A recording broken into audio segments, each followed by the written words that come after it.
राधे राधे सभी को। राधा रानी हमेशा कृपा बनाए रखे, राधा रानी खूब कृपा करें। तो ये देखिए मेरे गोलू मोलू यहाँ पर विराजमान हैं। ये मेरे लड्डू बाबू भी बैठे हुए हैं इधर, अक्षत और माधव सब लोग यहाँ पे विराजमान हैं। आज इन्होंने बगलबंदी पहनी हुई है येलो कलर की, और इनको ये कंफर्टेबल लगता है तो मैं पहनाती हूँ। ये सारी चीजें पहना देती हूँ, इन्हीं को पहनाती हूँ क्योंकि कम गर्मी में थोड़ा सा आराम देता है ठाकुर जी को, माधव को, तो इन्हें थोड़ा परेशानी नहीं होती, दिक्कत नहीं होती है।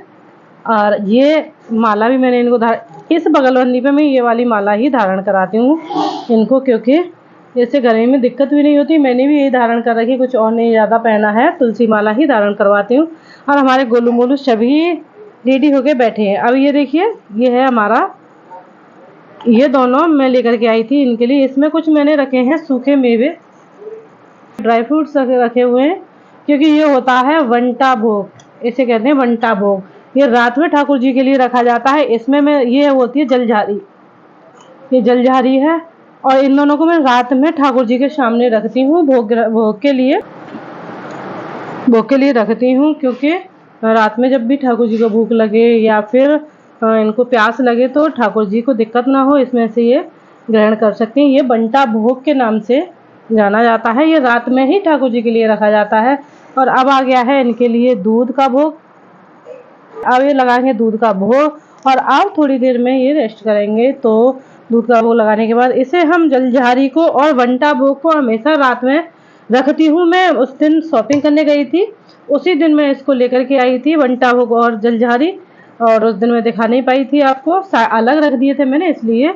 और मैं रात में जब से इस सामान को लेकर के आई हूँ ठाकुर जी के लिए रख रही हूँ, और डेली इनका भोग ग्रहण करते हैं रात में ठाकुर जी, इन्हें कोई दिक्कत नहीं। इसमें हम आगमन करते हैं जमुना महारानी का, कि जमुना महारानी जब भी ठाकुर जी को प्यास लगे तो आप इसमें विराजमान हो जाओ, और जब भी प्यास लगे तो ठाकुर जी की प्यास आप बुझा देना।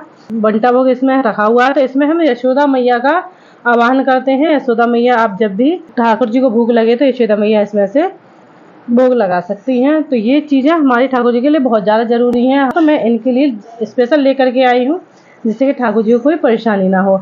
इसमें जमुना महारानी का आह्वान करते हैं जल के रूप में, और ये यशोदा मैया का आह्वान करते हैं इसमें। तो हमारे ठाकुर जी इसी में बहुत प्रसन्न होते हैं।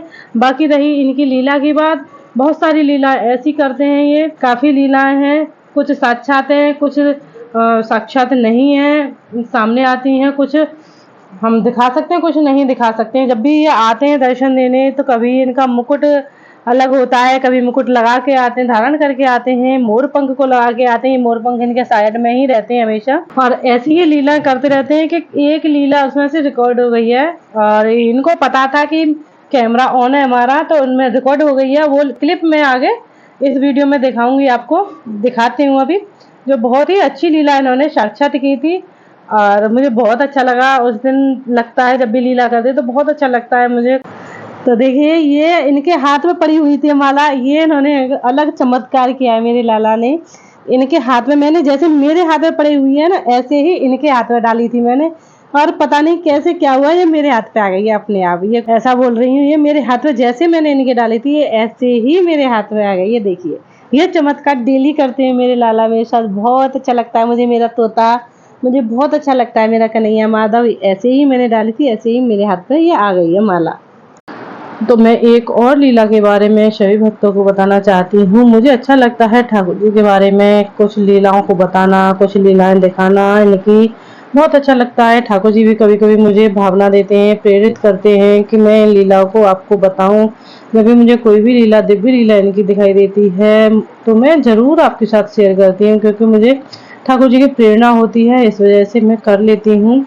भावना आती है मेरे अंदर, तो ये जो भाव आते हैं तो बहुत ही अच्छे के लिए आते हैं, क्योंकि जो भी ये वीडियो देखते हैं हमारी, जो भी ये वीडियो के बारे में जानते हैं, तो ज़्यादा से ज़्यादा मेरे कन्हैया को लाड लड़ाएं, प्यार करें मेरे माधव से। इसीलिए मैं सबके साथ बताना चाहती हूँ, जैसे मेरे ऊपर कृपा कर रहे हैं प्रभु, सबके ऊपर ऐसे ही भाव सबके रखें, ऐसी ही कृपा सबके साथ बनाए रखें।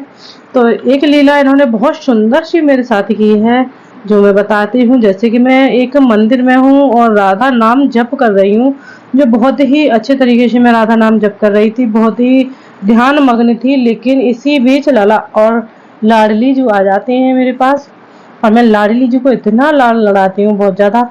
इसी बीच थोड़े से दर्शन देने के बाद जो लाला हैं वो चले जाते हैं और लाडली जो मेरे साथ ही रहती हैं और जैसे चल के मेरे पास आती हैं, उनके पैरों में बहुत सुंदर से घुंघरू है और मेरे पास आती हैं तो मैं उन्हें अपने गोदी में बिठा लेती हूँ। बहुत ही सुंदर सा और छोटा सा स्वरूप है उनका, बहुत ही सुंदर लग रही थी राधा रानी, बहुत ही प्यारी लग रही थी। मैंने उनकी बलैया भी ले ली और उसी तरह जब मैं उनको विराजमान करती हूँ उनके सिंहासन पर कि लाडली जो आप अपने सिंहासन पर विराजमान हो जाइए, क्योंकि आपके मैं चरण स्पर्श कर सकूं, इस वजह से मैंने उनको सिंहासन पर अपनी गोदी से उतार के सिंहासन पर विराजमान किया। तो क्या देखती हूँ, वहां पे एक मोर पंख था मेरे हाथ में, पता नहीं कहाँ से आया।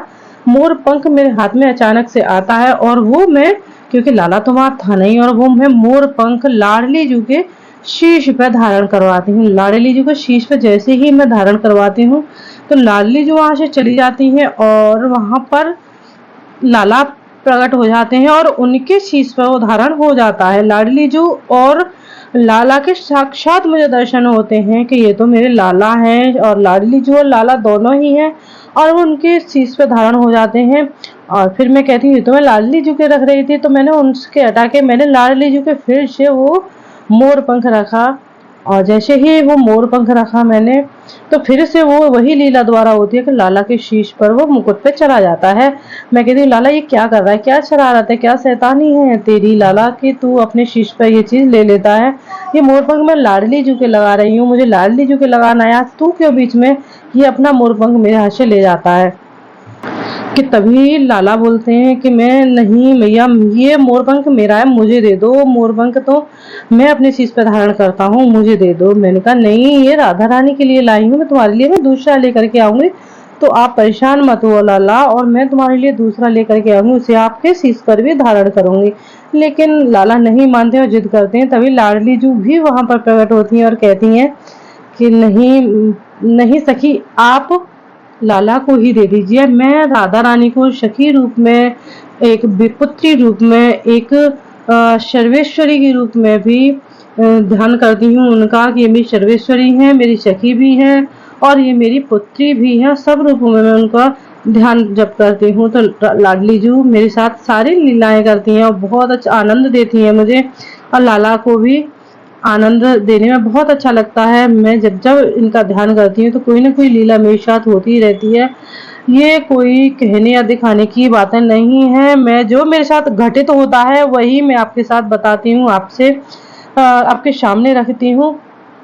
तो ये लाला की दिव्य लीला थी और लाला को मैंने मोर पंख दिया और लाडली जी के चरणों में मैंने बारंबार प्रणाम करके सर्वेश्वरी भाव से, सखी भाव से उनको प्रणाम किया और उनके चरणों को बहुत ही अच्छे से प्यार से सहलाती रही और उनके चरण स्पर्श करके उन्हें हल्का सा दबाती रही, चरणों में प्रणाम किया मैंने। और लाडली जी को इसीलिए लाडली जी को कहते हैं कि वो बहुत ही दिव्य और कोमल स्वभाव है उनका। उन्होंने एक मोर पंख भी लाला को दे दिया, जो कि उनको उनके लिए लेकर के गई थी मैं, लाडली जू के लिए, अपनी सखी के लिए, तो उन्होंने वो भी उनको कन्हैया को दे दिया। इसीलिए लाडली बहुत ही मृदुल स्वभाव की है, बहुत ही सर्वेश्वरी है, वो तो हर किसी पे अपनी कृपा बरसाती रहती है। तो लाडली जू की इस कृपा से हम लोग जो इस संसारी लोग हैं, जिनका मानव देह है, पापियों का शरीर है, पापी शरीर को हम लेकर के घूम रहे हैं,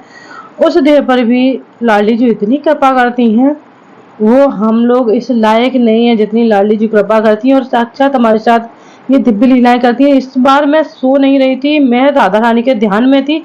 जब ये लीला चल रही थी तो मैं राधा रानी के ध्यान में ही बैठी हुई थी, क्योंकि जब कन्हैया का मैं ध्यान करती हूँ, कन्हैया कभी भी मुझे इस तरह की लीला नहीं देते हैं, इस तरह की लीला का दर्शन नहीं कराते हैं। लेकिन जब लाडली जू की मैं ध्यान करती हूँ, लाडली जू का, तो बहुत सुंदर सुंदर दिव्य लीलाएं मेरे साथ होती हैं।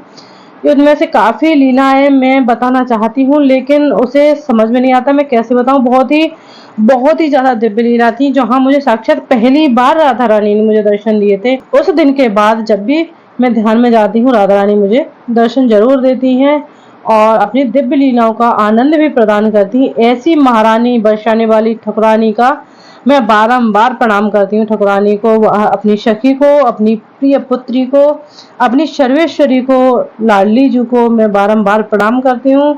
और मेरी सेवा इसी तरह से वह ग्रहण करती रहें। इसी भाव से राधा रानी को प्रणाम करती हुई आप सभी को भी राधे राधे बोलती हूँ। सो राधे राधे सभी को, मिलते हैं किसी दिव्य लीला में आपके साथ। और इसी तरह से मेरे साथ जो दिव्य लीला होती है वो मैं आपको बताती रहूंगी। अभी है मेरे माधव का भोग का समय हो चुका है, तो मैं इन्हें दूध का भोग ग्रहण करवा देती हूँ। इनका भोग हो चुका है, लेकिन अभी रात का भोग दूध का रह गया इनका, वो मैं इन्हें ग्रहण करवा देती हूँ। तो किसी दूसरी वीडियो में किसी दिव्य लीला के साथ फिर मिलेंगे आपसे। सो राधे राधे सभी को। राधा रानी खूब कृपा करे, राधा रानी आप सभी पर हमेशा अपनी कृपा बरसाए रखे। राधे राधे।